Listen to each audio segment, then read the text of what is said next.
Sige lang, uy. Wala. Anong ginagawa mo dyan? Wala, sige. Dito ka. Mabilis. Diyan. Wala. Siya naglalakad lang. Si Gray kanina naglumalamog. Wala. Sige. Wala. So, sige. Akyat. Akyat. Akyat dito, akyat. Bilis. Nakaakyat na siya.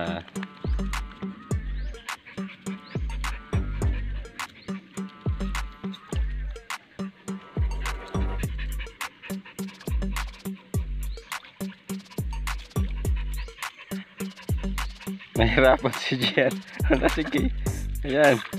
Oh.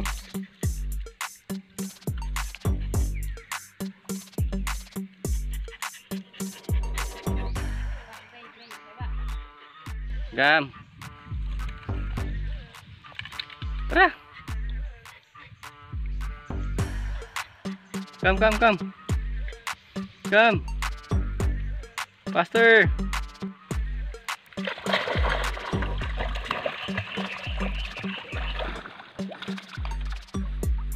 Dito.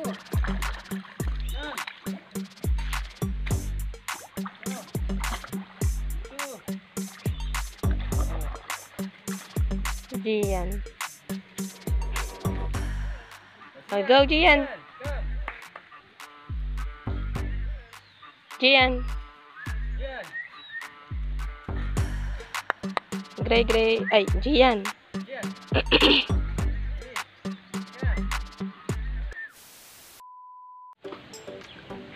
Yan ang dalawang body ko ngayon, mga tol. Isang American Bully. Yan. Ito ay magpa 5 months pa lang, tol, sa February 15. Yan. Pero napakakulit na. At ito naman yung isang body ko, Gian. Isang Belgian Malinois. Ayan. So, nag-jogging kami, mga tol, papuntang bundok. Talagang the best companion sila, mga tol, pagdating sa pag-jogging, pag-walking, kasi hindi sila ganun madaling mapagod. Kahit tapos na kami mag-jogging, almost 30 minutes na pag-akyat dito sa bundok, napaka-hyper pa rin ng American Bully na yan, oh. Ayan, walang kapaguran. Gray, come. Gray. Ayan, oh. Napaka-hyper pa rin to. Oh, hyper na hyper. Oh. Talagang makulit. Hindi napapagod. Pero itong isa, yung isang yung Belgian na yan. Ayan, lakda na. Pagod. Oh. Yan ang kanilang difference ng strength, ng energy nila. So, parehas lang yung tinakbo, yung kilometer. Pero itong Belgian, mga tol, ay lakda na. Pagod.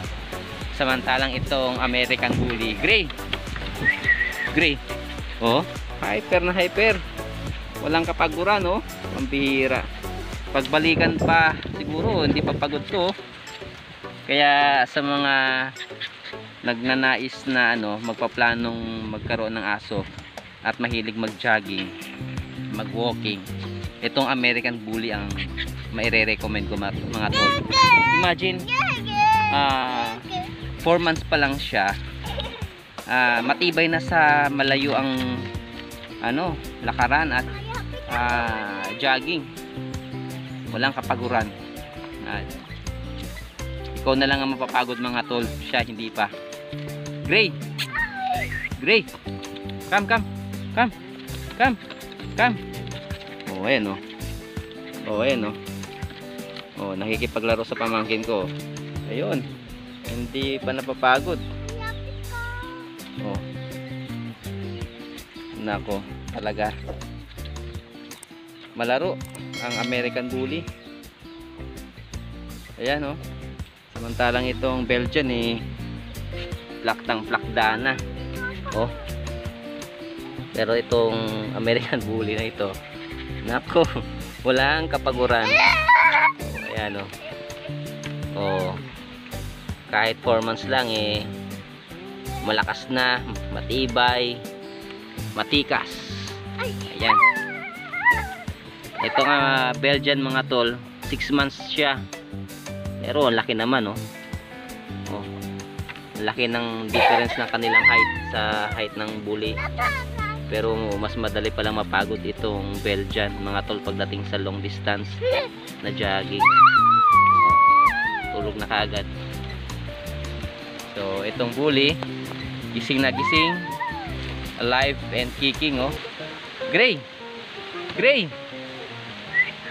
Gray, Gray, come! Gray! Woo! Gray! Gray! Oh. Oh, ngiti ka muna sa camera.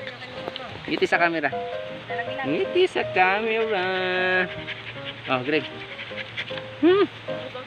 Talagang hyper na hyper tong bully na to.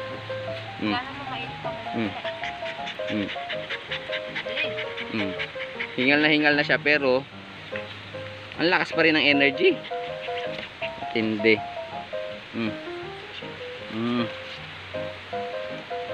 Matindi ang American Bully.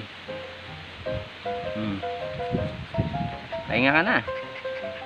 Pahinga ka na.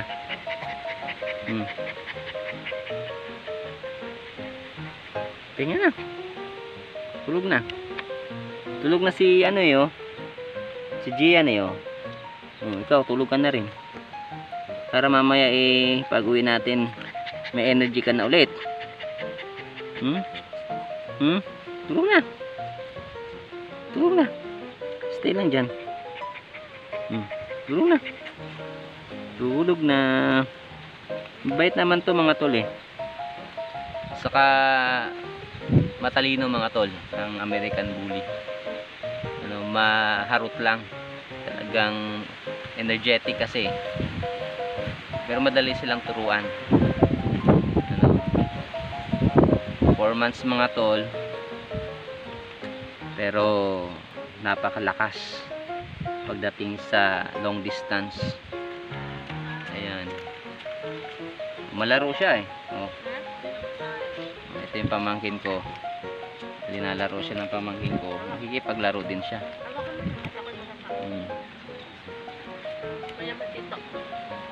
Laro kayo? Papahingin mo muna siya.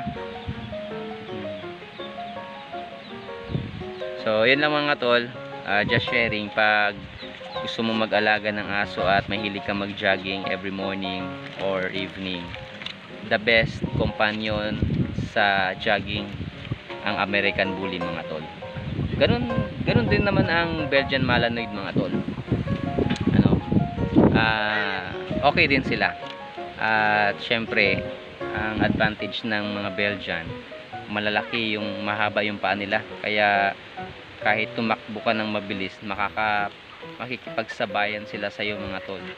Unlike ang difference ng American Bully, dahil short yung kanilang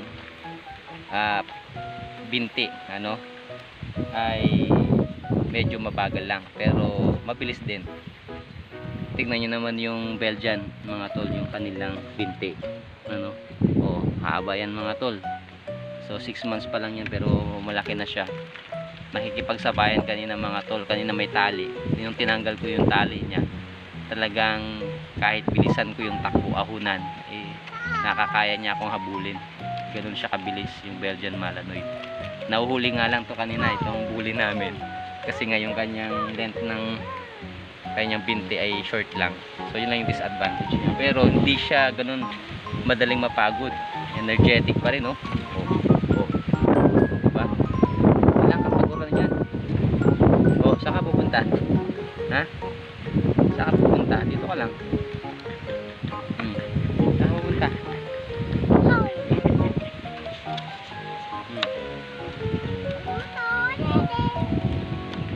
Kaya ka na. Talagang very energetic. Ganito pala yung mga American Bully mga tol.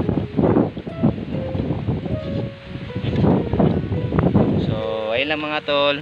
So hanggang doon muna tol yung ating vlog for today. So see you on my next vlog. Mga tol, kung kailangan nyo ng mga educational content para sa inyong mga anak, subscribe nyo ito mga tol. Thanks for watching mga tol. Kindly like, share, and subscribe.